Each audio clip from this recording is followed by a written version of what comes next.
Hello friends, Namaskar and welcome to this discussion at the Pune International Center on the book The Rise of the BJP, the Making of the World's Largest Political Party. I'm Abhay Vaidya, Director, PIC. We are honored to have with us the two authors of this book, the well-known economist Dr. Ila Patnaik and Union Cabinet Minister Shri Bhupender Yadav, who holds two portfolios in Prime Minister Narendra Modi's cabinet as the Minister for Labour and Employment and Minister for Environment, Forest and Climate Change. We are also grateful for the presence of Member of Parliament and former Union Minister, our very own Shri Prakash Javadekar, who is from Pune, and Shri Girish, editor of Loksatta and a friend of PIC. From 3 Lok Sabha seats won by the Bharatiya Janasangh in 1951 to 2 seats won by the Bharatiya Janata Party in its first Lok Sabha elections in 1984, the BJP has come a long way today. In the last 2019 elections, it won 303 seats under the leadership of Prime Minister Narendra Modi. What has this journey been like over the last 70 years? What will it be like in the future? These are some of the things that we hope to discuss today. I would now like to formally introduce our guests.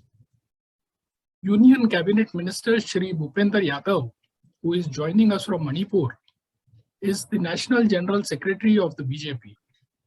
A practicing Supreme Court lawyer, he is a Member of Parliament from Rajasthan. He has previously been BJP's National Secretary and was Chairman or Member of 25 parliamentary committees. Bhupenderji started his public life as a student union leader. He is the co-author of another book, Supreme Court on Forest Conservation. Welcome to this discussion, sir. Dr. Ila Patnaik is an economist and professor at the National Institute of Public Finance and Policy, New Delhi.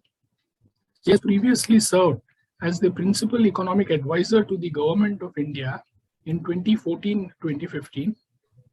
Dr. Patnaik holds a PhD from the University of Surrey, UK, and has studied at the Hindu College and Jawaharlal Nehru University. Welcome, Dr. Patnaik. Thank you. The chair for today's session, Member of Parliament Shri Prakash Javadekar, is well known as the spokesperson of the BJP. He has been in public life for more than 50 years and has previously held a number of portfolios in Prime Minister Narendra Modi's cabinet. These portfolios include environment, forest and climate change, information and broadcasting, heavy industries and public enterprises, and human resource development. Shri Javadekar has been elected as the member of Rajya Sabha for 3 terms.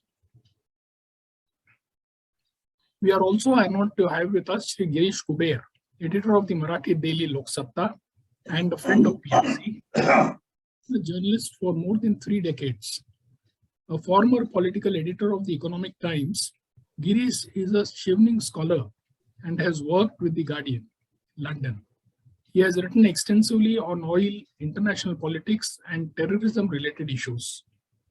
2 of his recent books include The Tatas, How a Family Built a Business and a Nation, and Renaissance State, The Unwritten Story of India. Welcome, Girish. Bhupenderji, Pune International Center is now in its 11th year and works in the areas of national security, energy, environment and climate change, social innovation, science, technology, and national innovation ecosystem, and urbanization and economic reforms. In fact, day after tomorrow, on Wednesday, we are hosting the 6th Asia Economic Dialogue in association with the External Affairs Ministry. I'm also happy to mention that one of our recent publications is this book, Rising to the China Challenge, which takes a realistic view of the situation and presents recommendations for a strategic response. I would like to mention to our audience that today's discussion has a question and answer segment, and you are welcome to post your questions in the question box. May I now request the chair for our session, Shri Prakash Javadekar to make his opening remarks. First of all, I am very happy that the Pune International Center is a vibrant body and which is now organizing various good programs, many of in which I have participated, and Dr. Kelkar and all their office bearers are very good friends of mine. First of all, let me tell you that I have read the book, because otherwise in politics people think that we can give lectures on anything without reading also. But I have gone through it. And I have lived BJP 50 years now. In 71, Rambho Margi election in Pune Loksatta, I worked. And let me just in 1 minute tell you, in 70s, there was felicitation program of Atalji in Pune.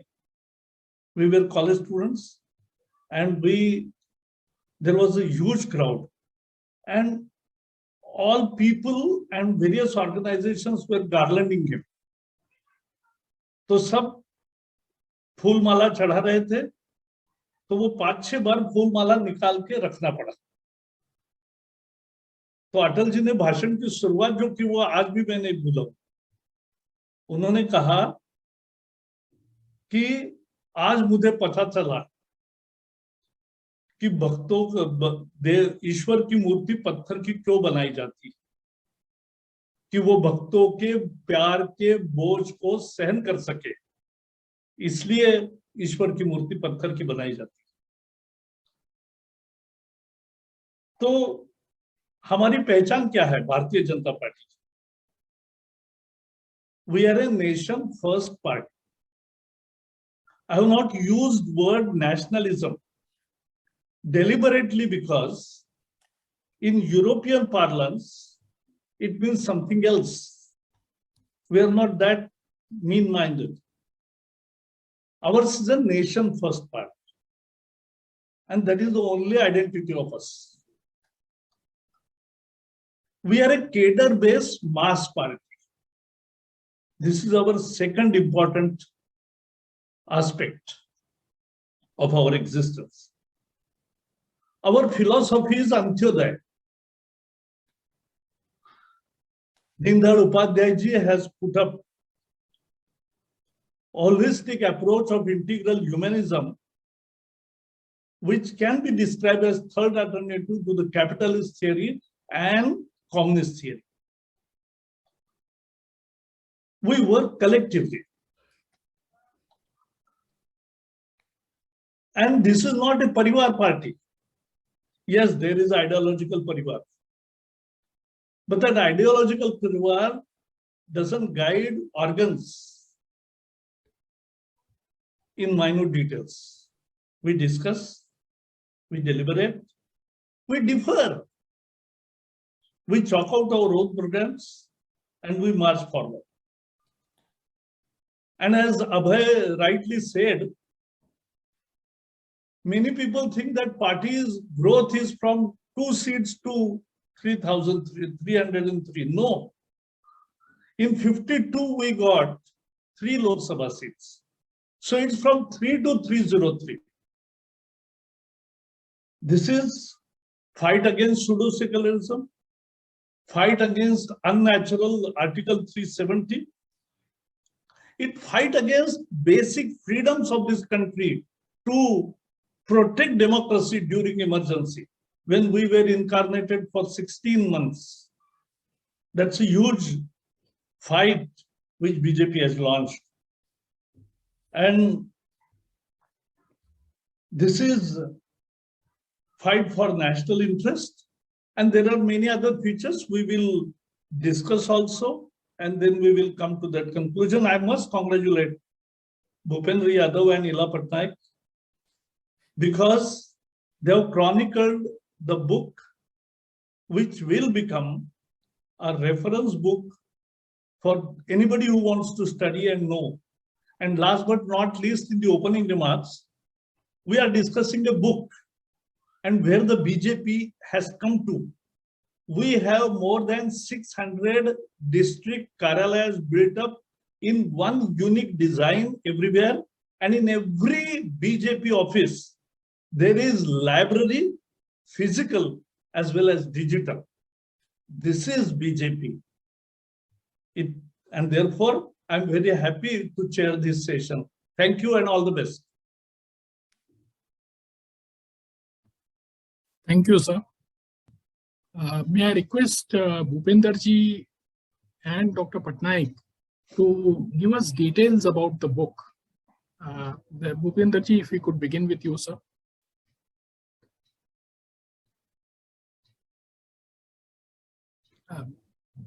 Thank you very much.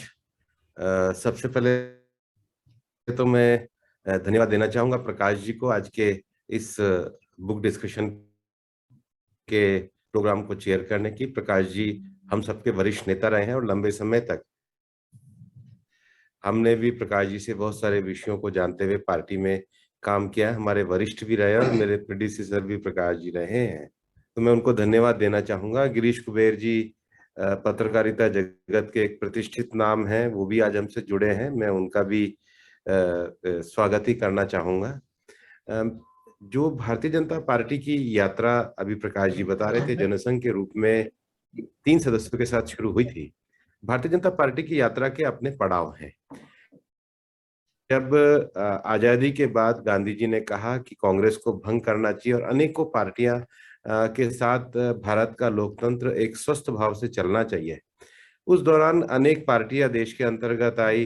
Rammanohar Lohia ji के नेतृत्व में प्रजा socialist party बनी, सुचेता कृपलानी जी के नेतृत्व में भारतीय किसान मजदूर पंचायत बनी, दक्षिण में द्रविड़ पार्टियां का भी उसी समय पे उभार हुआ, बाबा साहब के नेतृत्व में एक राजनीतिक दल का गठन उस समय पे था, इवन स्वतंत्र पार्टी भी इस देश के अंतर्गत बनी। तो आजादी के बाद भारत की महत्वाकांक्षाओं को आगे बनाने के लिए अनेक पार्टियों का जन्म हुआ और राष्ट्रवाद की विचारधारा को लेकर के उस परिस्थिति का भी हमने उल्लेख किया। राष्ट्रीय स्वयंसेवक संघ पे एक गलत प्रतिबंध लगा और उसका श्यामा प्रसाद मुखर्जी जी ने नेहरू जी के कैबिनेट को छोड़ा लियाकत पैक्ट के कारण, और जनसंघ के उदय की परिस्थितियों को इसमें लिखा गया।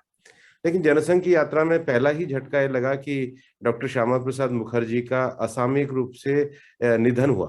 वो परिस्थितियां भी उनकी माता जी योगमाया जी का जो पत्र है वो हमने पुस्तक में उल्लेख किया है, वो पूरी परिस्थितियों को बताता है। लेकिन भारतीय जनता पार्टी के नेशनलिज्म की बुनियाद एक देश एक विधान वहां पे शुरू हुई और किसी भी पार्टी के बड़े नेता के चले जाने से पार्टी नौजवानों की पार्टी थी और एक बार ये लगा कि क्या भारतीय जनता पार्टी को हिंदू महासभा में विलय हो जाना चाहिए, क्योंकि निर्मल चंद्र चटर्जी उस समय एक बड़ा नाम थे।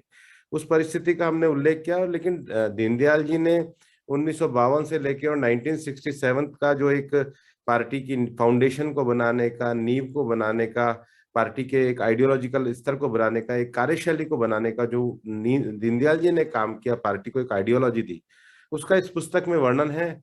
और बीच में एक और बड़ा नाम जनसंघ के नेतृत्व के नाते आचार्य रघुवीर का आया, लेकिन उनका भी असामयिक रूप से निधन हुआ। और फिर संवित सरकार जब 67 का दौर आया तो एक डिबेट जनसंघ के अंदर भी चली कि क्या संवित सरकार में हमको जाना चाहिए। तो एक वर्ग ये मानता था कि हमें शासन का अनुभव लेना चाहिए और दूसरा वर्ग ये मानता था कि कम्युनिस्ट उसमें है तो हमें बाहर रहना चाहिए। और वो एक ऐसा कॉन्फ्लिक्ट भी आया कि मधोकी पार्टी से निकले। हमने पूरी ईमानदारी से उस सारी परिस्थितियों को दी और दीनदयाल जी कालीकट अधिवेशन में जनसंघ के अध्यक्ष बने। लेकिन फिर भारतीय जनता पार्टी जनसंघ के साथ हुआ कि जैसे श्यामा प्रसाद मुखर्जी जी का असामयिक निधन हुआ और उसके बाद आचार्य रघुवीर जैसे नेता मिले, वो भी तुरंत चले गए। पंडित दीनदयाल जी का भी तुरंत ही मुगलसराय स्टेशन पे हमें पता है कि एक उनका भी निधन हुआ और अटल जी जनसंघ के अध्यक्ष बने। और 71 में जब जनसंघ को कम सीटें मिली तो फिर वापस से आडवाणी जी अध्यक्ष बने और एक पार्टी ने देश के लोकतंत्र को बचाने के लिए अपने आप को जनता पार्टी के अंदर मर्ज किया। लेकिन जनता पार्टी की सरकार में भी और बाद में जब जनता पार्टी का दोबारा चुनाव हुआ तो भी जनसंघ के घटक सबसे ज्यादा थे। तब ये लगा कि आइडियोलॉजी के साथ रहा जाए या केवल सत्ता में रहा जाए। तो आइडियोलॉजी के विषय को लेकर के वापस से भारतीय जनता पार्टी का जन्म हुआ। हमारे को, जिसको हमने अपनी पुस्तक में भी दीनदयाल जी की सब्जेक्ट को डिस्क्राइब किया है कि एक पॉलिटिकल अनटचेबिलिटी हमारे विचार और हमारे विषयों के साथ रही। और 84 में 2 सीटें आने के बाद पार्टी को किस तरीके से फॉर्मेशन करना चाहिए।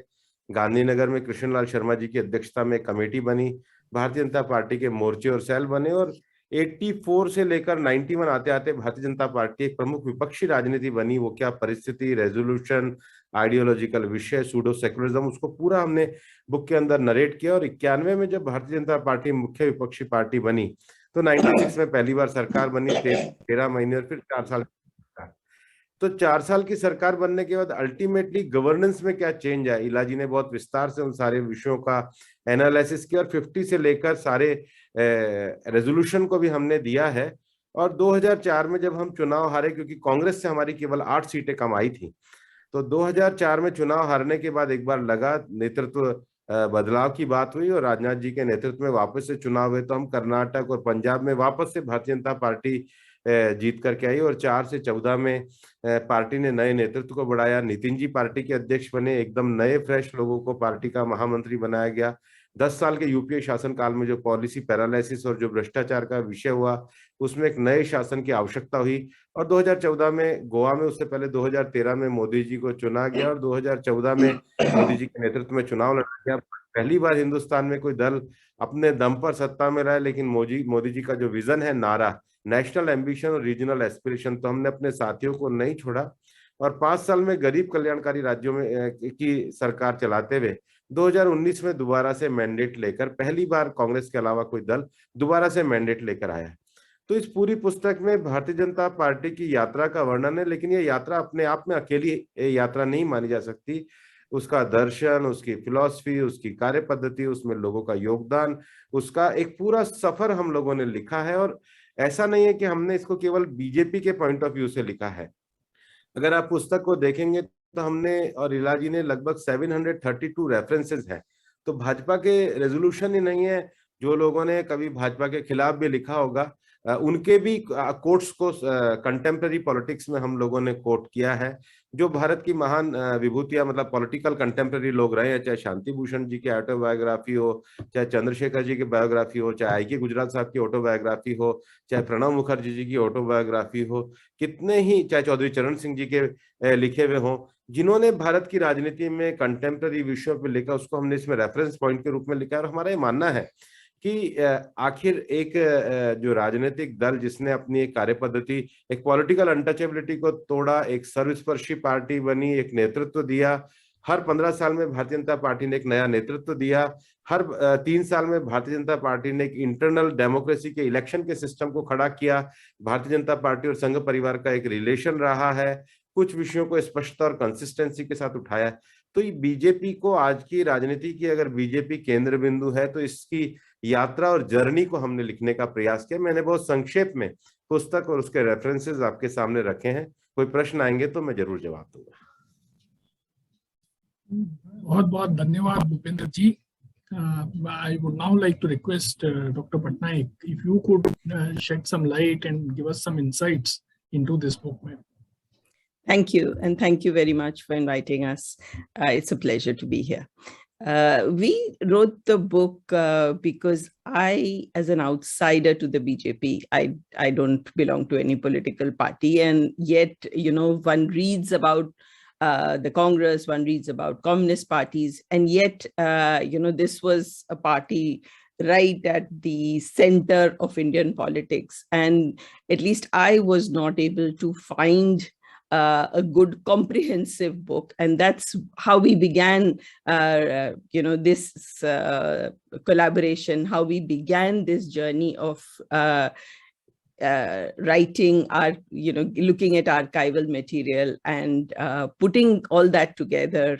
We tried to trace this whole journey, and we went back all the way because many of us and many youngsters particularly are not, you know, very familiar with the developments, say prior, before 30 years, or, you know, so we go all the way in the book. What we try to do is look at different aspects, personalities, the organization, so the relationship with the RSS, you know, some of the things that, I mean, I think I asked Bhupender ji a lot of questions. So he being in the party, answered them from his experience, but you don't see that written. A lot of it is not written anywhere. We also try to trace the economic framework and philosophy right from the early days of the party. So one of my roles, apart from asking 1,000 questions and looking at what this party was about, one of my roles was also, I think I went through all the economic resolutions as well as policies of the party right from its Jansang days. And we try to trace or find that common thread. So while one might say that, yes, it was the objective of the party was Antodaya, it was to reach the last man in the mile. But when you look at the policies, say during NDA 1 or during NDA 2, how was this implemented? Was this implemented? How was this implemented? What was the approach? What was the approach towards growth and redistribution? So we try to trace how in the NDA 1 period, in the Vajpayee regime, the government lays the foundations for high growth and for a lot of the infrastructure building through Pradhan Mantri Gram Sadak Yojana, through the Golden Quadrilateral, through NHAI, where even institutional change was necessary, telecom reforms, and so on. And yet, and then we link it to the political events, which was that the party did lose in the 2004 election, and perhaps there was a lesson there that the policies it had followed had not been communicated well.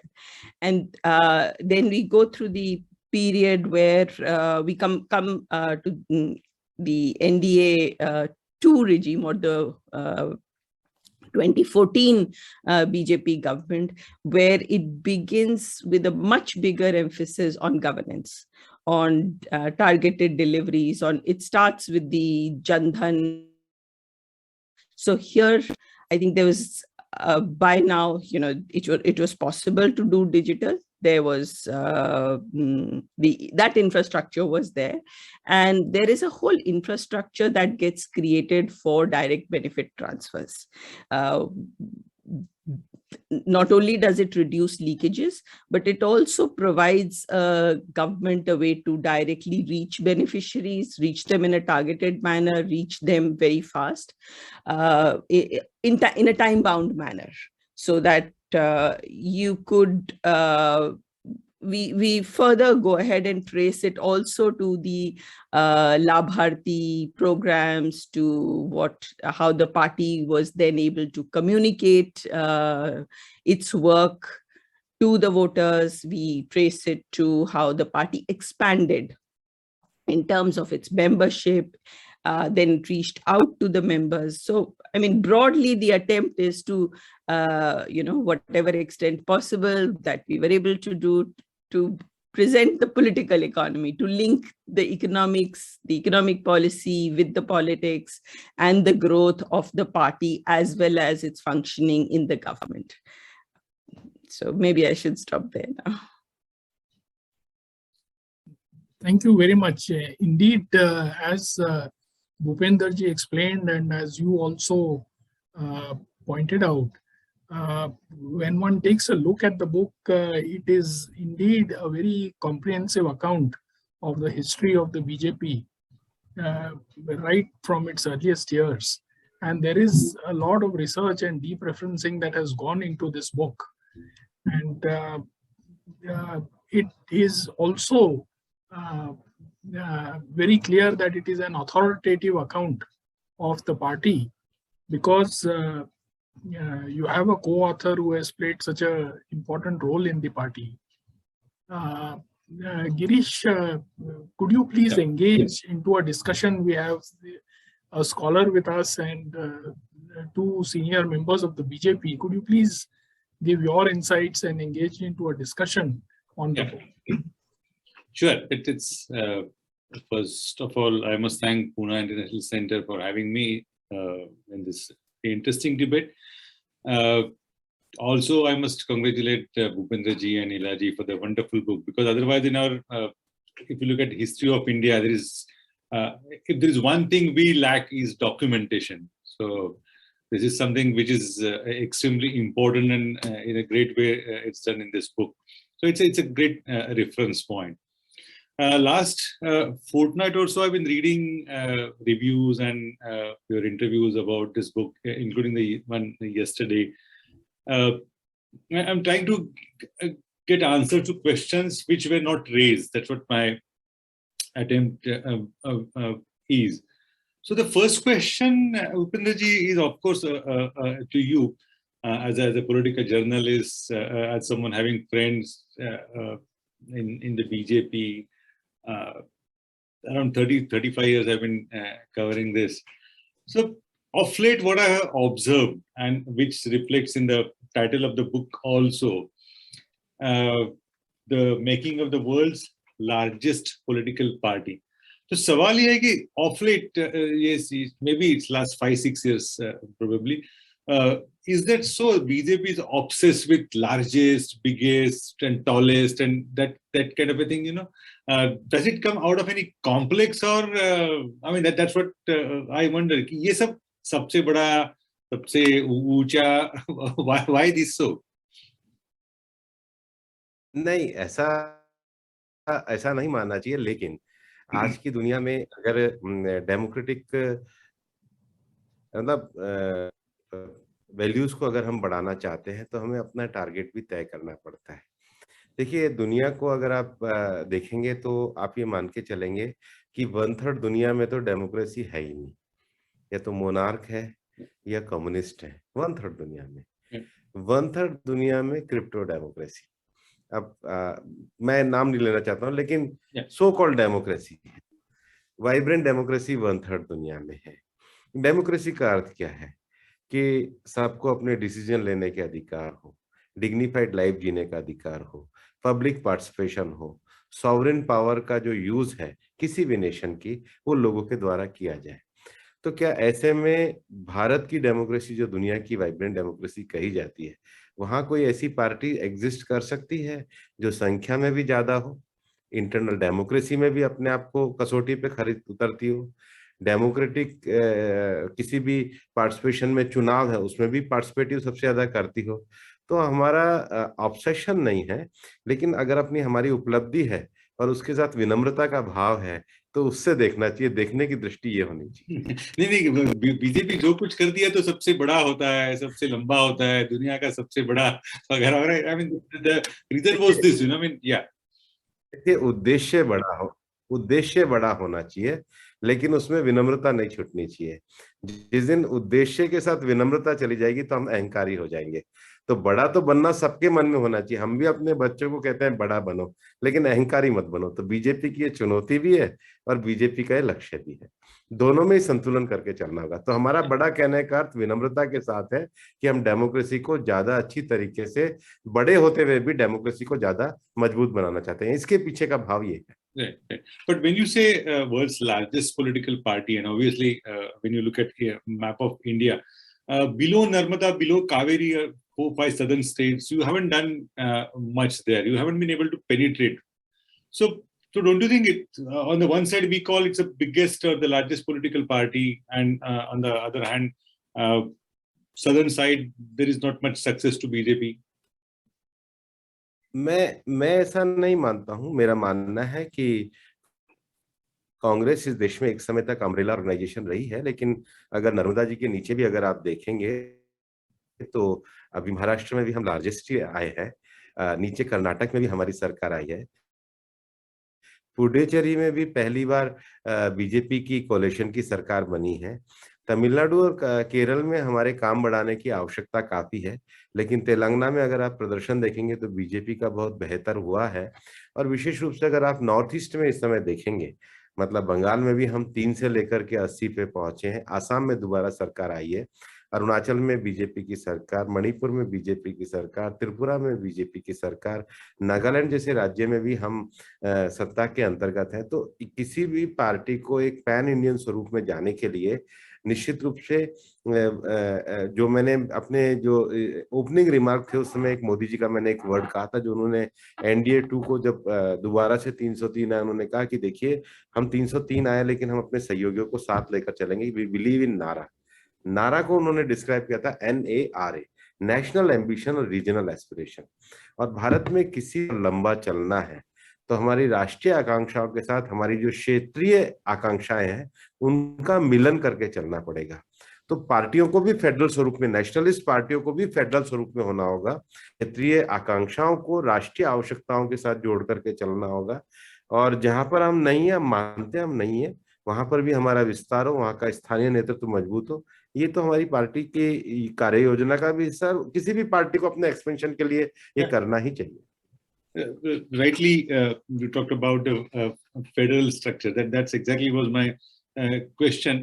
Bhajpa के दो चेहरे हैं ऐसा एक माना जाता है, ऐसी एक criticism भी also it's around the same line. When you are in opposition, you have a different persona, and when you get a chance to rule, it's a completely different BJP.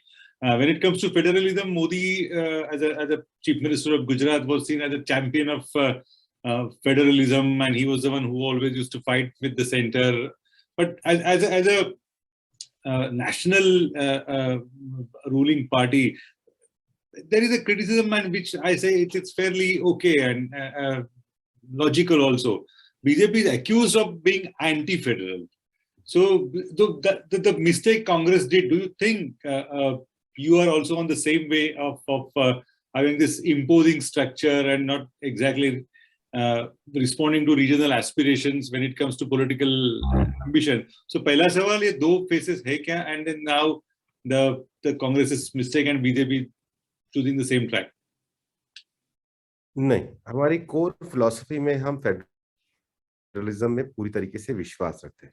इसलिए आने के बाद जो सबसे पहला निर्णय हमारी पार्टी ने लिया कि हमने योजना आयोग जैसी इंस्टीट्यूशन को ही हटाया है, क्योंकि हमें लगता था कि हर चीज, मोदी जी कहा करते थे हर चीफ मिनिस्टर दिल्ली में जाके उसको प्लानिंग कमीशन के आगे अपनी एप्लीकेशन देने पड़ती है। ट्रूली पार्लियामेंट में जो हमारे कॉन्स्टिट्यूशन में जो फाइनेंस कमीशन का विषय, हम उसको ट्रू स्पिरिट में लेकर के आए, पहला विषय। दूसरा विषय, फेडरलिज्म में बहुत सारी जो योजना है वो इसलिए रुक गई कि विभिन्न राज्यों के बीच में संवाद का विषय नहीं था।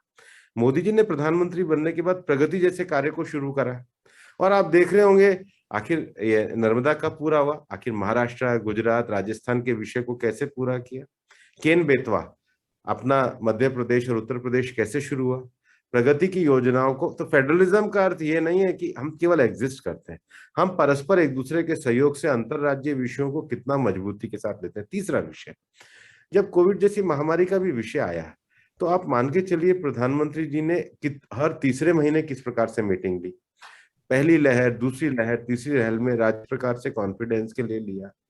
एक और जो विषय हुआ है कि जब बड़े नेता भी दुनिया के नेता आते हैं तो अब उनका मुख्य विषय चर्चा का केवल दिल्ली नहीं होता है, वाराणसी भी होता है, अहमदाबाद भी होता है, तमिलनाडु का भी एक स्थान होता है। तो फेडरलिज्म को ट्रू स्पिरिट में हम लोग पूरी तरीके से मानते हैं, हम उसको पूरी तरह से इम्प्लीमेंट और एग्जीक्यूट भी करते हैं। मैं कुबेर जी कहना भी चाहता हूँ, भारत का मूल स्वभाव ही फेडरलिज्म का है, ये हमारे कोर में है। कभी भी हम कांग्रेस की तरह, बीजेपी का कोई हाईकमान कल्चर नहीं है, कोर कमेटी का कल्चर है। बीजेपी का जो कोर कमेटी का कल्चर है वो इस बात को दर्शाता है कि बीजेपी में सब लोग, इसलिए आपको एक बात आप देखिए, और जो मुझे एक बहुत बड़े कांग्रेस के नेता ने कही थी, उन्होंने कहा देखिए संसद में जब मोदी जी परिचय करा रहे थे तो एक राष्ट्रीय अध्यक्ष राजनाथ जी, एक राष्ट्रीय अध्यक्ष जी अमित शाह जी, एक राष्ट्रीय अध्यक्ष जी गडकरी जी, एक राष्ट्रीय अध्यक्ष जी नितिन जी, एक राष्ट्रीय अध्यक्ष जी चेयर के ऊपर वेंकैया जी बैठे थे। पिछले आप उठा करके देखिए किसी भी राजनीतिक दल में इतने ज्यादा स्तर पे नेतृत्व कर रहे लोग और उनका साथ साथ चलना विभिन्न राज्यों से आए थे, तो क्या ये हमारी कोर इनर स्पिरिट को नहीं दर्शाता है कि हम एक नॉन डायनेस्टिक डेमोक्रेटिक वैल्यू वाले इंटरनल चुनाव कराने वाली पार्टी के रूप में एग्जिस्ट करते हैं? और अगर ये भावना करते हैं तो फेडरलिज्म तो इसका मूल है। Again the same point. You talked about scrapping planning commission, वो सब निकाल दिया. I mean that's okay. I mean there is a, but राज्यों को अधिकार दिया एक तरफ ऐसा बताया जाता है. But on the other hand, you are talking about the federalism, but at the same time, you are imposing so many centrally sponsored schemes. So does it fit into the federalism and the cooperative federalism?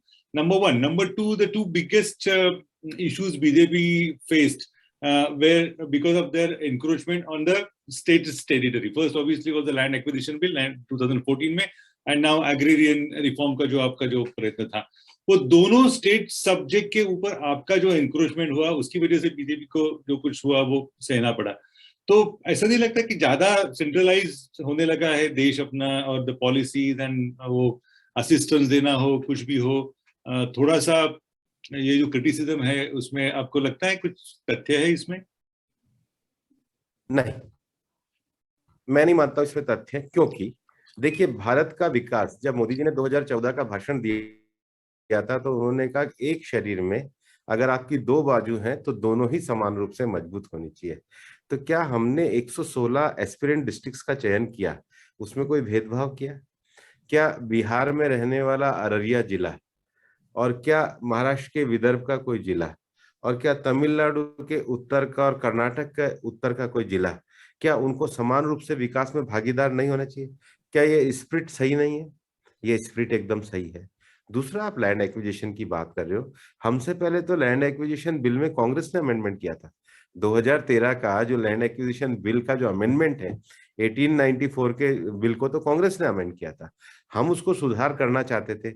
बाद में जब ये विषय देखा तो ये इसी सरकार का सबसे बड़ा विषय है कि उन्होंने कहा ठीक है, फिर राज्य अपने हिसाब से करे. तो कोई एक पार्लियामेंट को हमने एनक्रोच करा, ऐसा तो नहीं है. जो एलिगेशन है वो तो ये है कि पार्लियामेंट ने राइट ले लिया, ऐसा तो नहीं है. 2013 में कांग्रेस के टाइम में नया लैंड एक्विजिशन बिल आया, हम उसको लोगों के अनुकूल अमेंडमेंट करना चाहते थे. जहां तक एग्रीकल्चर विषय की बात है, देखिए मनमोहन सिंह जी के समय में जब शरद पवार जी कृषि मंत्री थे, कांग्रेस के मुख्यमंत्री भूपेंद्र सिंह हुड्डा जी के नेतृत्व में कमेटी बनी, और जिस लॉ को हम लेके आए ये उसी कमेटी की रिकमेंडेशन है. तो जब राज्यों के मुख्यमंत्री इकट्ठा होकर के कोई रिकमेंडेशन करते हैं, उसको हम आगे बढ़ाते, तो हम कैसे फेडरलिज्म के खिलाफ हो गए? फिर भी किसानों की भावना को करते हुए प्रधानमंत्री जी ने कहा ठीक है, अगर हम एक वर्ग को नहीं समझा पा रहे, छोटे वर्ग को, तो हम इस पे जिद नहीं करते. तो ये तो आपको डेमोक्रेटिक स्पिरिट माननी चाहिए कि बीजेपी ने रिफॉर्म्स को भी लोगों की सहमति से ही लागू किया. कैसे किया जाता है वो भी थोड़ा सा जरा from the news point of view, it always adds some kind of a spice. नहीं, न्यूज पॉइंट ऑफ व्यू देखिए, मैं आपको बताता हूं.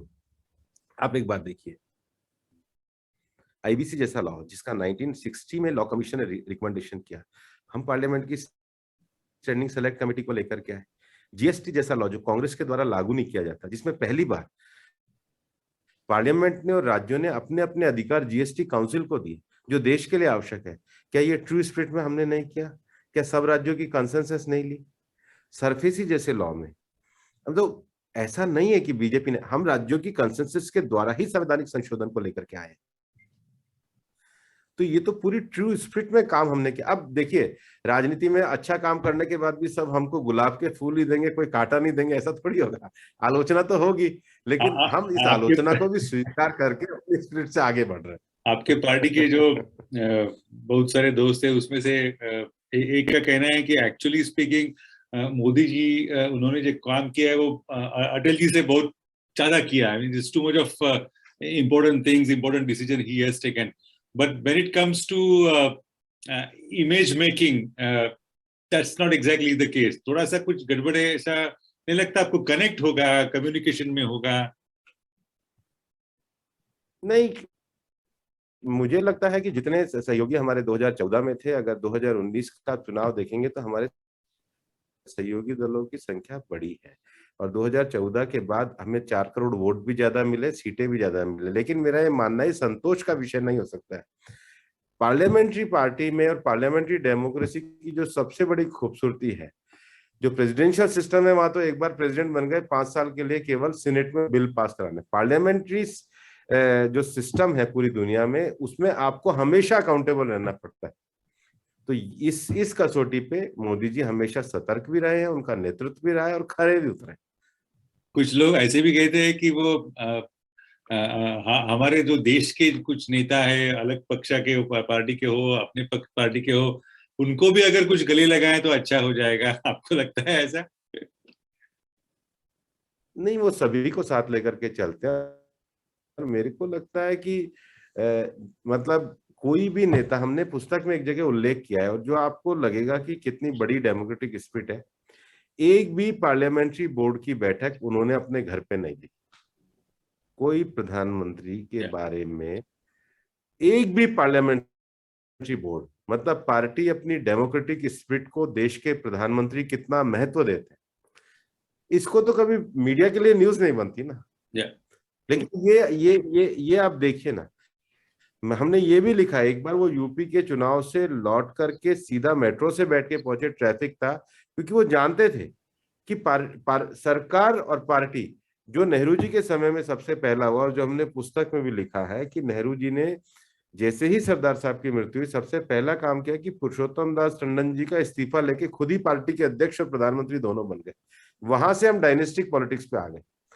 हमारी पार्टी जिन कोर बिलीव्स पे विश्वास करती है, डायनेस्टिक के खिलाफ, कोर कमेटी के खिलाफ, पार्टी की इंटरनल डेमोक्रेसी के खिलाफ, पार्टी के अध्यक्ष को महत्व देना, ये सारे विषय केवल बातों में नहीं है, अपने स्पिरिट में, अपने एक्ट में, अपने कंडक्ट में मोदी जी ने करके दिखाया है, जो बीजेपी की यात्रा का गौरवमय हिस्सा भी है और हमने पुस्तक में लिखा भी है पूरी सब चीजें।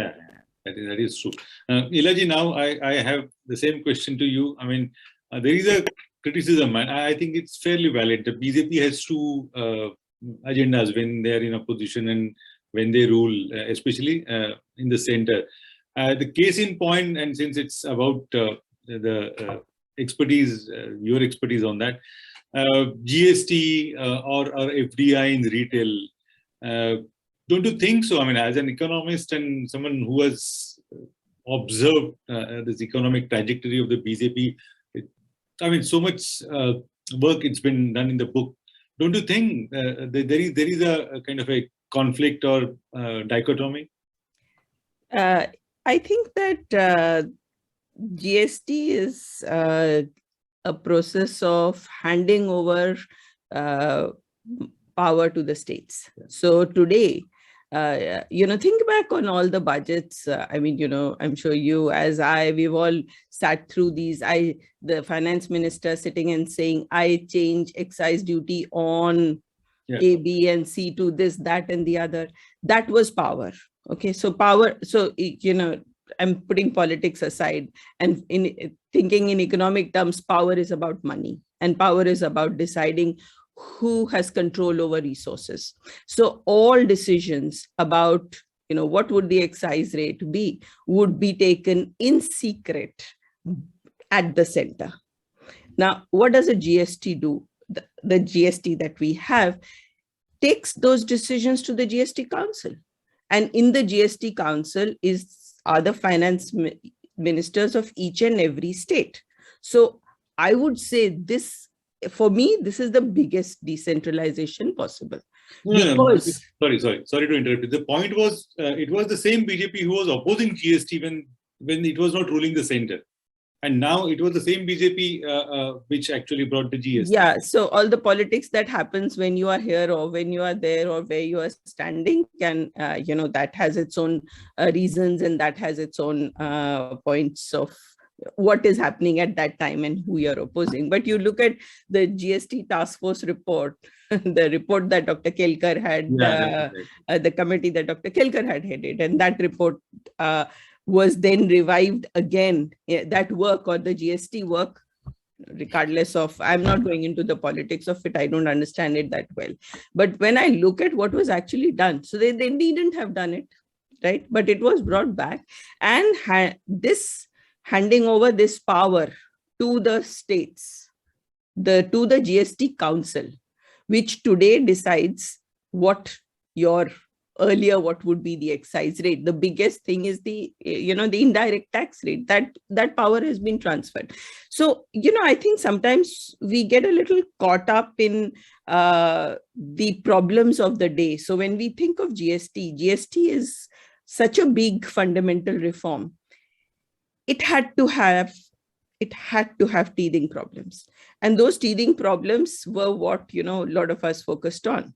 And we, I think, missed out the woods for the tree. We kind of, we missed the big picture, that actually this was a very big fundamental reform and a very difficult one. And one of my colleagues at the Ministry of Finance once said that, hey, look, any government that has brought in the GST has lost the subsequent election. Maybe it was with a little hope that the person was saying this, but the expectation was this reform is so difficult. And particularly think about it in India, where, states don't agree on anything. So I think even the IBC. So again, let me, because that's something I've thought about as well a lot, that what was India prior to the Insolvency and Bankruptcy Code? It was essentially giving industrialists public money, which they could walk away with and still continue to own their companies and not really suffer on account of the fact that they had defrauded the public. That was like an alliance, that was like an unholy alliance between industry and politicians by using the public sector and the public banking sector. So a lot of these fundamental changes get lost because we are worrying about, oh, the NCLT is not working properly. We don't have enough bankruptcy professionals. The committee of creditors, such and such a thing happened, because we are caught up in the day-to-day news. So my sense is that, yes, some big fundamental reforms have happened, in addition to, of course, all the governance issues that we spoke of, which, again, you've gone from a situation where you used to do price setting in markets, which created black markets, for which then you had to do rationing. Think of the LPG policy, for example.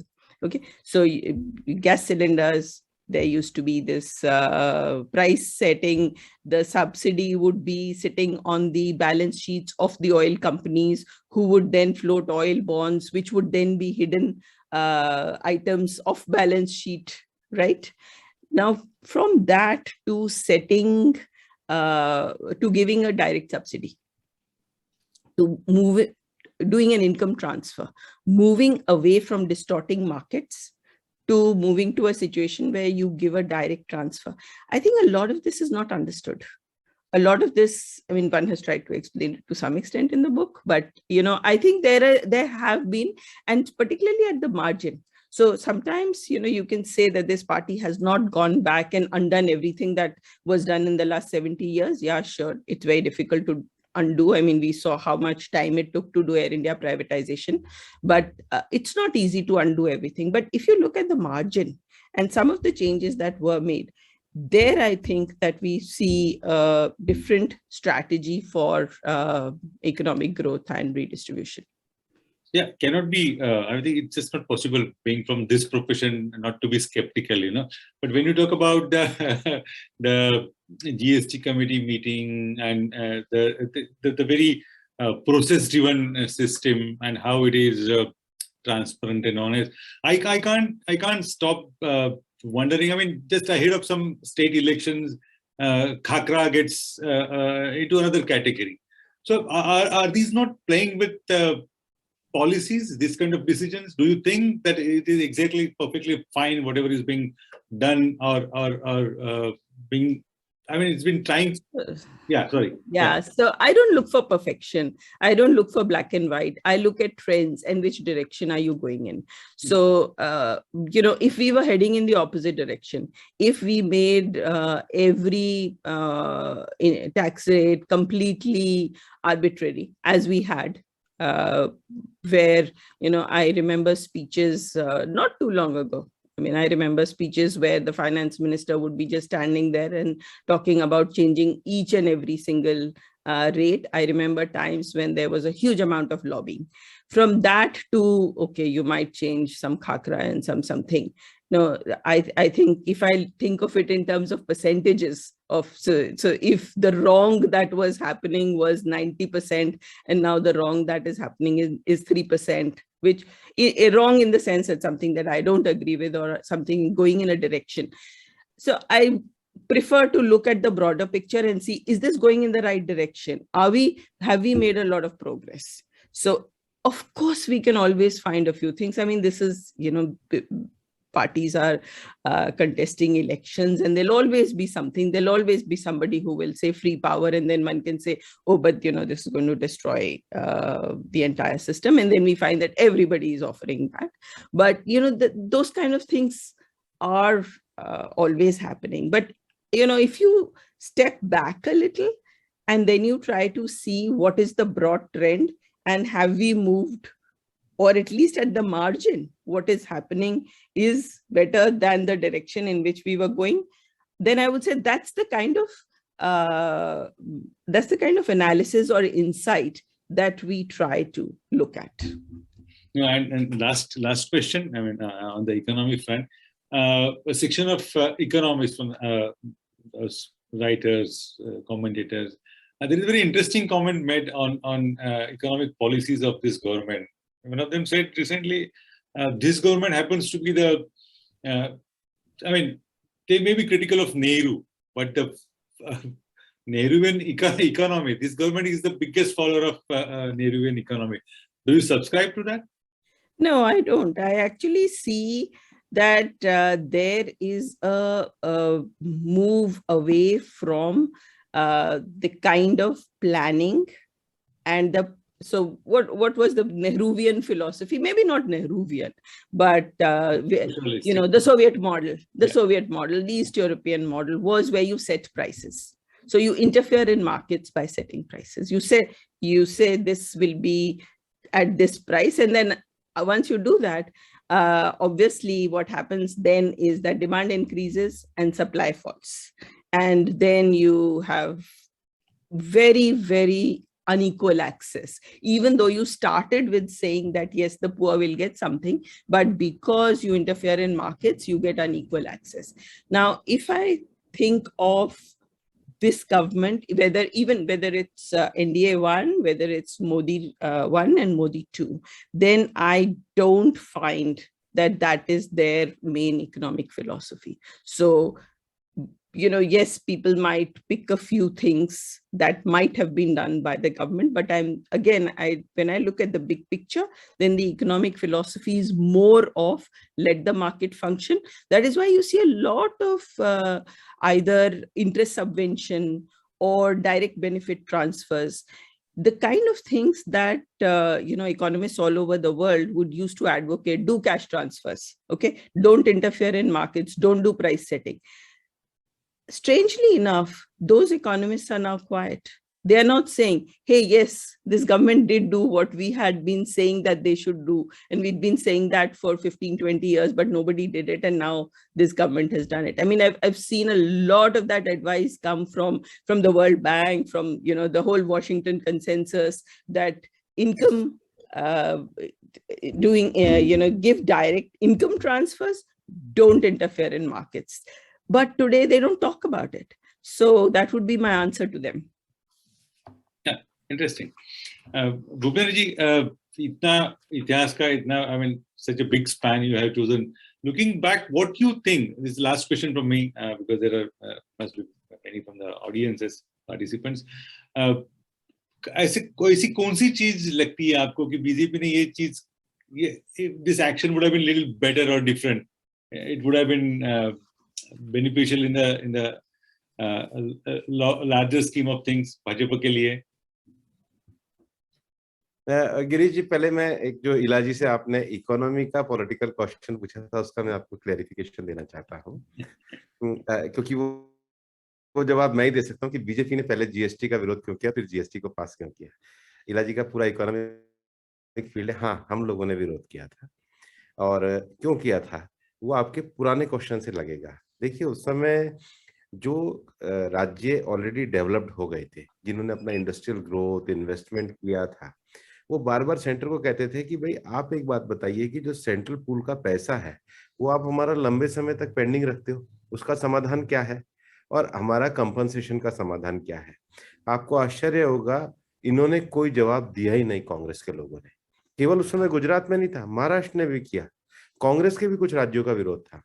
मैं उस समय GST का standing parliament की select committee का chairman बना। हम लोगों ने निर्णय लिया कि कॉन्स्टिट्यूशन में जो वर्ड मे लिखा है, मे को शैल माना जाता है, लेकिन हमने कहा यहाँ पर राज्यों की भावना के लिए we introduce the word shall, number 1। Number 2, हमने राज्यों को 5 साल के लिए कंपनसेशन का प्रोविजन भी दिया। तो आखिर फेडरलिज्म की भावना ये है कि आप जो परिवर्तन करने जा रहे हैं उसमें राज्यों की कंसेंसस को लेके परिवर्तन कर रहे हैं, इसलिए जीएसटी आई है। वो कांग्रेस की एक तरीके से अनीति, पॉलिसी पैरालिसिस, डिसीजन फेल करने का जो कांग्रेस का तरीका था, हमने उस पर कंसेंसस लेकर के आए। दूसरा, जीएसटी काउंसिल में जो डिसीजन लेने का प्रोसेस है उसमें कोई सेंटर सुओ मोटो किसी खागरा पे कोई जीएसटी नहीं हटा सकता। There is a process, either consensus or voting. तो वो कोई हमारा कोई ये नहीं है कि हमने आज डिसीजन ले लिया, हमारा डिसीजन हो गया। वो राज्य और केंद्र मिलकर के डिसीजन लेते हैं, सबके बराबर की वैल्यू है। तो ये दोनों विषयों को मैं आपको कहना चाहता हूं, हमने ट्रू फेडरलिज्म के आधार पे ही हम जीएसटी को लागू कर पाए। तो हमारा वो पॉलिटिकल डिसीजन भी सही था, एग्जीक्यूशन हमने पॉलिटिकल कर। और जहां तक बीजेपी के लिए चुनौती की बात है, निश्चित रूप से हमने, इलाजी ने जो लास्ट में एपिलॉग लिखा है उसमें हमने कहा है कि लगातार बीजेपी को डायनेस्टिक पॉलिटिक्स से दूर रहना, पॉलिटिकल में मॉरल वैल्यूज को बना के रखना, गवर्नेंस के ऊपर ध्यान देना, और सबका साथ, सबका विकास और सबके प्रयास की भावना को आगे बढ़ाना, यही बीजेपी का आने वाले समय के लिए बड़ा डिसीजन, चैलेंज और चुनौती है। Thank you. I mean, there will be many more books, Bhupender ji. Thank you. Thank you. And Ila ji, obviously, she's in this field, so there will be many more from her also. Thank you. Thanks again. Thank you. Abhay, I think better we go to questions. Yeah. So, Dr. Patnaik, since this book is about the rise of the BJP, as a scholar, I wanted to ask you, what do you see as the reasons? We spoke of 3 seats when the Jansangh opened its account, and then 2 seats when the BJP opened its account. And of course, as Bhupender ji said, it's a 70-year struggle for the BJP to have reached where it has reached. But as a scholar, what is your analysis of the factors that led to the rise of the BJP? I think one of the fundamental things that I see is the fact that it's not a family business. So when you look at firms, for example, so there's democracy in the party, in the sense that anybody who enters the party can reach higher and higher levels of the party by participating. What happens in a family business, which a lot of the other political parties have turned into, is that the business is dominated, or the party is dominated by one family. And that, I feel, is one of their real undoings. Here, what seems to happen is that they have, at any point of time, there seem to be a number of levels of leadership or generations. So a new generation gets inducted while they are young. A second level, they grow and move up, and another level gets inducted. And there is this almost preparing new leaders or a new leadership for the party at any point of time. And I think we try to describe a bit of that as well, because I was also finding this very fascinating, that there wasn't just if you look at some of the other parties that developed, that came out of the freedom movement, many of them, once they might have started because of various factors, because of social reasons, or they might have been in particular regions, but they collapsed primarily because once you have just one family dominating the party and you don't have this people entering the party. So I think that is one of its biggest strengths. One question that I would like to put to the entire panel is, Javadekar ji, you could also come in, please.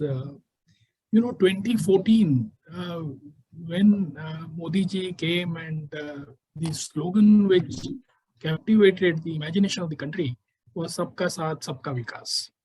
And that was a message of social harmony.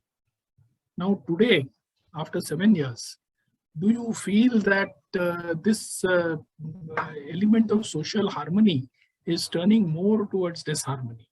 And how do you view this constant friction in society that we are seeing in various states, particularly Hindu-Muslim confrontation, an issue that we can't avoid? Could you please comment on this? Sir, you are mute. Sir, could you please unmute yourself, Javadekar ji? Yeah. Sir, your microphone needs to be unmuted. Javadekar ji, we can't hear you. Your microphone needs to be unmuted. Now it is there. Yes, sir. Yes. नहीं, इसका उत्तर सीधा है. देखो, Bharatiya Janata party ने शुरू से ही देश में रहने वाले सभी एक समान है और उनके अधिकार और कर्तव्य दोनों एक समान है, ये माना है. और उसी तरह से हमारे सदस्यता में हो या किसी भी विषय में हो, डिलीवरी ऑफ गवर्नेंस, किसी को हम एम्पावरमेंट के जो इश्यूज है, हाउस है, टॉयलेट है, वो गैस है, वाटर है, इलेक्ट्रिसिटी है, जनधन है, और डिजिटल एक्सेस है, वैक्सीनेशन है, इसमें कई मजहब के आधार पे हम सोच ही नहीं सकते. ये जानबूझकर आज जो हम देख रहे हैं, कर्नाटक का भी चल रहा है, तो हमारे नेताओं ने क्या प्रतिक्रिया दी है?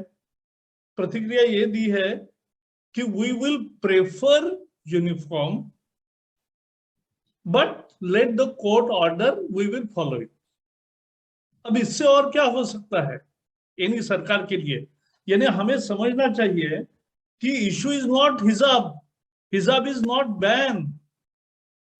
What is the issue is this uniform where it is. अब वकील है तो मुस्लिम बहनें हमारी जो वकील है वो क्या हिजाब पहन के वकालत करती है? जो नर्स है, वो मुस्लिम बहनें जो नर्स है, क्या वो हिजाब पहन के करती है? नहीं करता है. It's issue of uniform discipline, nothing else. लेकिन जानबूझ के कुछ फ्रंट और पॉलिटिक्स करने का जो इरादा रखते हैं, वो जानबूझ के ये यानी दोनों समाज में बहुत ज्यादा दूरी कैसे बढ़े, ऐसा प्रयास भी करते हैं. आपने देखा है, हर गलत चीज कहीं भी होती है तो हम उस पर एक्शन लेते हैं और सरकार का यही काम होता है. हमारे एक नेता का भाषण दिखाइए कि जो बहुत गलत बोला है और हमने कुछ नहीं किया है.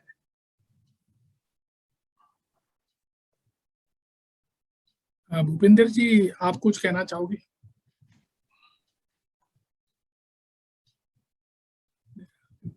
आपका म्यूट है.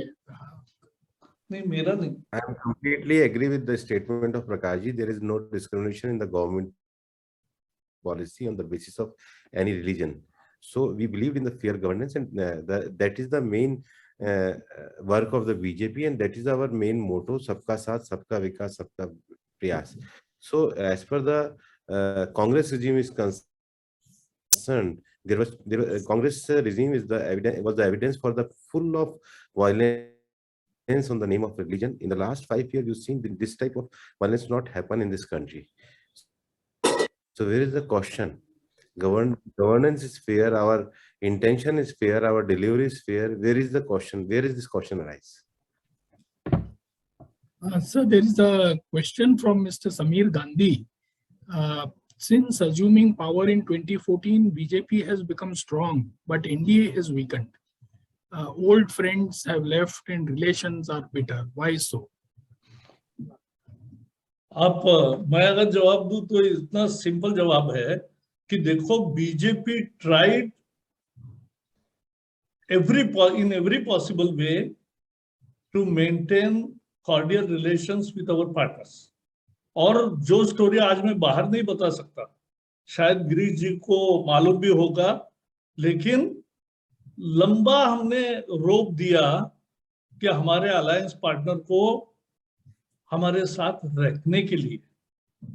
लेकिन जब कोई मोदी का फोटो लगाकर जीत के आए और दूसरे मोदी विरोधी के साथ मिल जाए तो क्या करे? तो ये बीजेपी की तरफ से ये नहीं है। जैसे Shiromani Akali Dal walked out on the pretext of farm laws, तो वो ये जो है, मुझे लगता है आगे जैसा भूपेंद्र जी ने कहा कि BJP is now stronger not only in numbers but in parties. Puducherry में नए पार्टनर्स हमें मिले, हमें नॉर्थ ईस्ट में नए पार्टनर्स मिले और मिलते रहेंगे, क्योंकि वी डोंट। लेकिन ऐसा नहीं होता ना कि उस राज्य में हम काम ही नहीं करेंगे, ऐसा थोड़ा ही होगा। It's competitive cooperative federalism. So one question that we would like to ask is what do you see the challenges for the party and for the nation in the coming years? You are now the world's largest party in power in the world's biggest democracy. So what do you see the challenges for the party and for the nation in the coming years? किसको पूछ रहे हैं? मैं जवाब देना है तो आप दोनों देखिए। आप तो हाँ, जवाब एकदम सीधा है कि देखो, एवरी लिविंग ऑर्गेनिज्म को प्रॉब्लम्स तो रहते ही है कि कल क्या खाएंगे, कैसे करेंगे, काम क्या कर निपटना है, तो प्रॉब्लम्स तो होते हैं, लेकिन उसका प्लानिंग भी होता है। जो इला जी ने कहा वो मुझे बहुत अच्छा लगा। She has picked up, though she is not a BJP insider, but ये पार्टी है कि जहां लोग हम रोटेशन से बहुत जल्दी नए नए चेहरों को अवसर देते हैं, नई गुणवत्ता का आदर करते हैं। जब मैंने इस्तीफा लिखा तब भी मैंने नरेंद्र मोदी जी के नाम चिट्ठी जो लिखी उसमें यही लिखा कि भाई आपके साथ 7 साल काम करने का अनुभव मिला, बहुत अच्छा रहा, सीखने को मिला, और आपकी जो विशेष दृष्टि है उसका भी परिचय हुआ। मैं अब 70 साल पूरे किया हूं, तो मुझे लगता है कि नई पीढ़ी को आगे आना चाहिए। ये मैंने लिख के फिर इस्तीफा दिया। तो ये, और हमारे क्योंकि मन में ही बैठा है कि हर 10 साल के बाद हर 3 साल में हमारी एग्जीक्यूटिव नहीं बनती है, तो 1/3 नए चेहरे आने ही चाहिए, तभी जाके नई प्रतिभा, हाँ, जो नहीं टिकेगी वो जाएगी, और पुराने लोग भी सारे काम करेंगे। ऐसा नहीं कि वो रिटायर करके एकदम घर बैठ जाएंगे, ऐसा तो कोई करता नहीं, लेकिन काम का रूप बदलता है, काम का पोजीशन का नाम बदलता है, लेकिन ये काम करते हैं, तो ये हमारी विशेषता है, मुझे लगता है।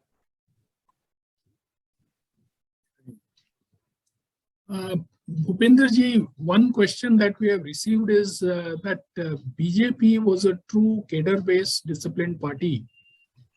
But of late, a lot of people from other parties, including Congress, have been openly welcomed and given positions. So can BJP still claim to be a disciplined party or a cadre-based party? आप दोनों जवाब दे सकते हो इसमें। भूपेंद्र भाई, party अपनी विचारधारा, कार्यपद्धति, नीतियों पे लगातार चलती रहती है। पार्टी में बहुत सारे लोग बाहर से आते भी हैं, आने के बाद वो पार्टी के साथ एक रस हो जाते हैं। कोई भी डेमोक्रेटिक पार्टी अपना एक्सपेंशन ही नहीं करेगी, ऐसे तो कोई पार्टी नहीं चल सकती। तो पार्टी अपनी आइडियोलॉजी पे टिकी हुई है, अपनी कार्यपद्धति पे टिकी हुई है। जैसे कहा जाता है ना कि बुद्धम शरणम गच्छामि, फिर संघम शरणम गच्छामि, फिर धम्मम शरणम गच्छामि। तो पहले तो आदमी व्यक्ति से जुड़ता है, फिर संगठन से जुड़ता है, फिर उसको अपने आप में अडॉप्ट कर लेता है। तो उसका भावना यही होती है कि कोई भी व्यक्ति आएगा तो निश्चित रूप से पर्सनैलिटी से जुड़ करके आएगा, लेकिन फिर वो संगठन के साथ भी जुड़ता है और बाद में आइडियोलॉजी को एक्सेप्ट करके आगे बढ़ता भी है। और बीजेपी में ऐसे बहुत से उदाहरण भी हैं। हमारे बाहर से लोग आए, आज अच्छी तरह पार्टी में नेतृत्व भी करा। हेमंत शर्मा जी हमारा पूरा नॉर्थ ईस्ट में वहाँ के चेयरमैन भी और अच्छी तरीके से पार्टी के विचार विषयों को, आइडियोलॉजी को बढ़ा भी रहे। और अच्छे लोग क्यों नहीं आने चाहिए पार्टी में? अगर हम बंद दरवाजा करके रहेंगे तो स्वामी विवेकानंद जी ने कहा ही था कि हमारे धर्म का नुकसान ही इसलिए हुआ है कि हमने अपने आप को किचन का बर्तन बना दिया कि मुझे मत छुओ। हमें अपने दरवाजे खिड़कियां खोलने पड़ेंगे और अपनी आइडियोलॉजी को लगातार वैल्यूज के साथ आगे बढ़ाना होगा। तो लोगों के आने में कोई आपत्ति नहीं, आना चाहिए लोगों को, लेकिन पार्टी जिस विषय, मिशन, उद्देश्य को लेके बढ़ी है उस पर टिकी रहे, वही पार्टी के लिए सबसे बड़ा काम है। भूपेंद्र जी ने सही कहा है। मैं केवल 2 उदाहरण देना चाहता हूं। जब जनता पार्टी से भारतीय जनता पार्टी बनी तो सुषमा स्वराज हमारी नई आई पार्टी में। सुषमा जी पहले जनसंघ के दिनों में हमारे साथ नहीं थी, या सिकंदर बख्त आए या आरिफ बेग आए। कौन कहेगा कि ये बीजेपी के बने नहीं और बीजेपी के हुए नहीं? ऐसे मर्ज हो जाते हैं, क्योंकि we believe and we respect all workers in political arena. और हमारा विश्वास है कि बहुत सारे लोग अच्छे होते हैं। अच्छे लोगों को हम जरूर प्रयास करते हैं और आए, और देश, पार्टी को माने क्या, पार्टी को मजबूत क्यों बनाना, तो देश को मजबूत बनाना है।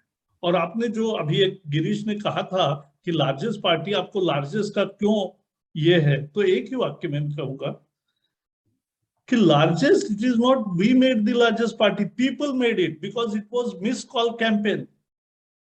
ये मिस कॉल का जब आइडिया अमित जी ने और हमारे सामने रखा तो हमने कहा भाई हम किताब लेकर जाते हैं तो भी लोग नहीं मेंबर बनते, आने एक बार 4 बार जाना पड़ता है, तो ये मिस कॉल देके कौन बनेगा? लेकिन 11 कोटी लोग बने। और केवल ये आंकड़ा नहीं है, उसके बूथ वाइज लिस्टें करके हर बूथ में भेजे। मेरे बूथ में जो झुग्गी एरिया है वहां मैं गया, 200 महिलाएं बनी थी, उनके घर जाके उनसे एक एक से बात की, तब पता भी चला कि वो क्यों बने हैं। और ये जनता ने बनाई लार्जेस्ट पार्टी है, ये इसकी विशेषता है। नहीं, Prakash ji, undoubtedly the missed call campaign was a very successful campaign, and some very smart strategies have contributed to the rise of the BJP that we can see. Girish, would you like to come on the panel, please? We'll now request Mr. Javadekar to give his closing comments as we are close to the time allotted to us. Yeah, I think let Prakash ji now sum it up. Yeah, it's already. Girish, हमारी भी बहुत दिन में मुलाकात नहीं हुई है, next Mumbai visit पे करेंगे 100%. यस। तो सबको बहुत, और फिर से भूपेंद्र और इला जी को बहुत बहुत बधाई, क्योंकि जैसे कहा गया कि डॉक्यूमेंटेशन में ही सबसे कमी रही है, केवल बीजेपी की नहीं, हमारे विचार परिवार में, संघ में भी ये बहुत कम हुआ है, इसलिए गलतफहमियां ज्यादा होती है कभी कभी। तो that is first part. Second part, मुझे लगता है कि एक एस्पेक्ट उन्होंने भी टच किया है कि नहीं पता नहीं, लेकिन अलायंसेस, हर अलायंसेस में बीजेपी ने अपनी ग्रोथ भी सुनिश्चित की है। तो महाराष्ट्र में जैसे 1957 में संयुक्त महाराष्ट्र का आंदोलन चला, जनसंघ उसका पार्ट बना, तो हमारे पहली दफा एमएलए बने 57 के चुनाव में। फिर दूसरी बात, जब 67 के एसवीडी गवर्नमेंट्स हुए, वो भी वही प्रयोग है। 77 में जनता पार्टी बनी, वो भी इतिहास ताजा है कि क्या क्या हुआ, क्योंकि उस समय socialist party was not ready to participate in the election. हम 18 जनवरी को इंदिरा जी ने ऐलान किया कि हम चुनाव करेंगे 20 मार्च को 77 में, और हम जेल में 8 दिन रहे, 26 तारीख को बाहर आए, लेकिन 8 दिन पूरी जेल में मोबाइल वगैरह कुछ नहीं होता था, लेकिन परस्पर संवाद चल रहा था और 2 पक्ष थे कि क्या इस चुनाव में जाए या न जाए। उस समय जाने के पक्ष में जनसंघ ने ये दिया और खुद को मर्ज किया, तो ये भी, और उसमें हमारी ग्रोथ भी हुई। 87 की जगह मैं समझूंगा कि वीपी सिंह के समय वही शुरुआत हुआ, और उसमें भी हमारा एक जनाधार बढ़ा है, और 98 से तो हमारा एनडीए बहुत बढ़ गया है। तो ये जो है, ये भी एक फैसिनेटिंग एस्पेक्ट ऑफ बीजेपी है। मैं लास्ट पॉइंट इतना ही रखूंगा कि देखो, this government has delivered because their intention is to really do good for the country. और ये जब इशू होता है तब सारे कमीशन एजेंट्स दिल्ली के पावर कॉरिडोर से बाहर हो गए। ये क्यों हुआ? ये तो सब देख सकते हैं, सभी अधिकारी भी समझते हैं। तो ये कैसे हुआ? ये नेता के इच्छा की बल पर हुआ है। लेकिन जो एक डिजिटल केवल बताता, और मुझे परसों एक आर्टिकल पढ़ा, मुझे बहुत दुख हुआ है उसका, मैं उसका रिटॉर्ट करने वाला हूं, मैं उसका जवाब देने वाला हूं। उन्होंने कहा ये डीबीटी लाया मोदी जी ने, और डीबीटी के कारण जो लोकल लीडरशिप हुई थी और काम करती थी, उनको अब कोई रोल ही नहीं बचा। अरे भाई, राजीव गांधी कहते थे कि 100 रुपए में भेजता हूं, 15 रुपए गरीब के खाते में पहुंचते हैं। आज मोदी जी 100 रुपए भेजते हैं तो 100 के 100 रुपए गरीब के खाते में पहुंचते हैं। तो इसका मतलब ये है कि डीबीटी, और कितना हुआ 4 साल में 21 लाख करोड़ रुपया इतने लोगों के खाते में गए, करोड़ों लाभार्थियों के। तो ये कोई आसान चीज नहीं है। आप जाइए, देखिए, जिसको डीबीटी से पैसा मिलता है, क्या उसके चेहरे पर आनंद और एम्पावरमेंट झलकती है। लेकिन आज डिजिटल फाइबर हमारा सब ग्राम पंचायतों में गया है, और 2 साल में सभी ग्राम पंचायतों में वाईफाई भी मिल रहा है। तीसरी एक कहानी बताता हूं। आज जनधन, आधार और मोबाइल, कितना भी विवाद लोगों ने किया, लेकिन लोगों ने स्वीकार कर लिया।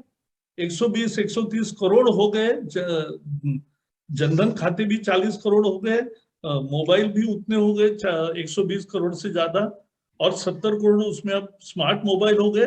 Last month rural download is more than the urban India. हम भूलना नहीं चाहिए कि देश बदल रहा है, और इसलिए एक डिजिटल में एक ही बताऊंगा कि 1 GB डाटा का दुनिया का एवरेज प्राइस है 600 रुपए, भारत में 20 रुपए। तो ये जो है, this is democratisation of digital power, this is empowerment of people, this is democratic way of taking country further. सबका साथ, सबका विकास, सबका विश्वास और सबका प्रयास। प्रयास तो मैं इतना ही, लास्ट वाक्य है मेरा ये, कि दुनिया भर में वैक्सीन के विषय में प्रदर्शन हो रहे, लेकिन भारत में वैक्सीन के विषय पर एक भी प्रदर्शन नहीं हुआ। लोग कतार में खड़े रहकर 180 करोड़ डोसेस किए गए और वो मेजर फ्री हो गए।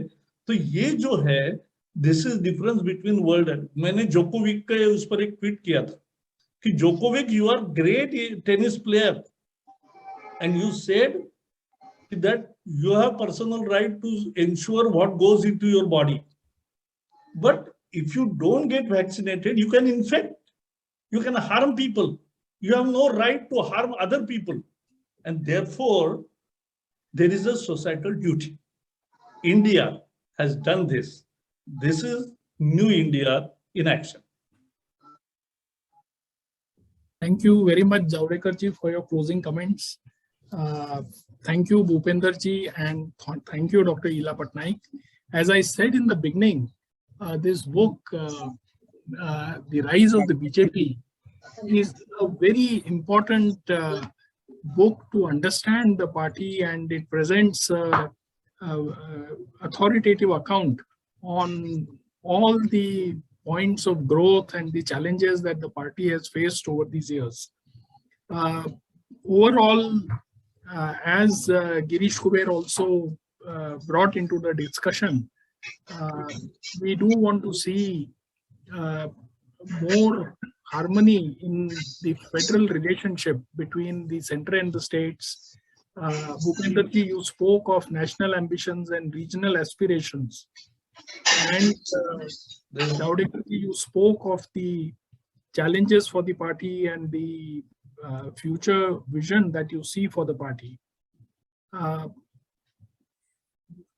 Of course, we would like to have had a longer discussion, a more detailed discussion, but such interactions are something that we would like to have more of often, to understand the BJP better. Before closing, I would like to mention that 2 days from now, Pune International Center is having its international conference in association with the Ministry of External Affairs. This is on the theme Resilient Global Growth in a Post-Pandemic World. And the ministers of Bhutan and Sri Lanka will be joining our own External Affairs Minister in the inaugural session. Mr. Mukesh Ambani will be there in conversation with Dr. Raghunath Mashelkar in the inaugural session. So this is a 3-day international conference with speakers from all over the world.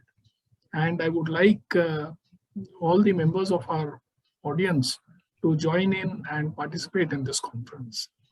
So I wish to thank all our panelists today. Thank you very much, Girish Kuber, Dr. Patnaik, Bhupender ji, and Prakash Javadekar ji for giving us your time. Thanks a lot. Thank you. Thank you. Chalo. Thank you very much.